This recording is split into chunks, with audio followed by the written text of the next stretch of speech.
বন্ধু তুই কি ব্যস্ত? তোর সাথে একটু কথা আছিল। কি কবি তাড়াতাড়ি ক। বন্ধু কয়েকদিন ধরে ঘরে বাজার সদাই নাই, মরিচ দিয়া ভাত খায়া দিন পার করতেছি। তোর কাছে কি 2-3 হাজার টাকা হইব? তাইলে আমি বাড়িতে বাজার সদাই করে লয়ে যাইতাম। তোরে আগে যেটা দিছি ওইটাই তো তুই এখনো দেশ নাই, আবার নতুন করে দেখা যাবার লাগে আয় বছর। তোর কি লজ্জা শরম নাই? আল্লাহ কি তোর চোখের মধ্যে লজ্জা শরম দেয় নাই? হ্যাঁ বেটা, তুই কি আমার আপন মায়ের পেটের ভাই নাকি যে তুই যখন দেখা যাবি তখনই তোরে দেখা দিমো? যাইন দেখা, আমার কাছে কোনো টাকা পয়সা নাই। আচ্ছা ঠিক আছে বন্ধু, থাক তাইলে তুই, আমি গেলাম।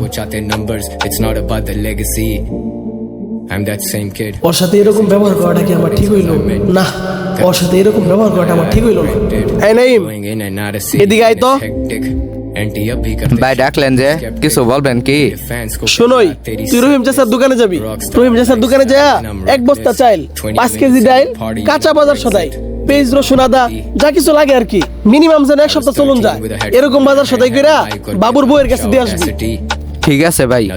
আর শোন, এই বাজার সদাইটা যে আমি পাঠাইলাম এটা বাবুর বউ যেন কোনোভাবে না জানতে পারে।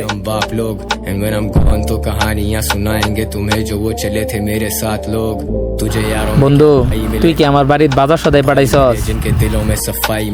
তোর কি মনে হয়?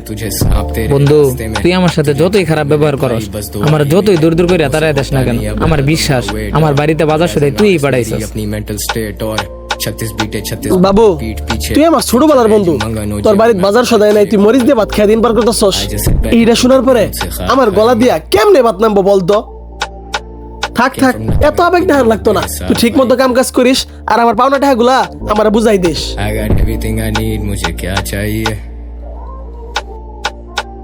दिल की गली में बराए कर्म ना आइए। I just sit back and think कितने मुझसे खार खाएंगे।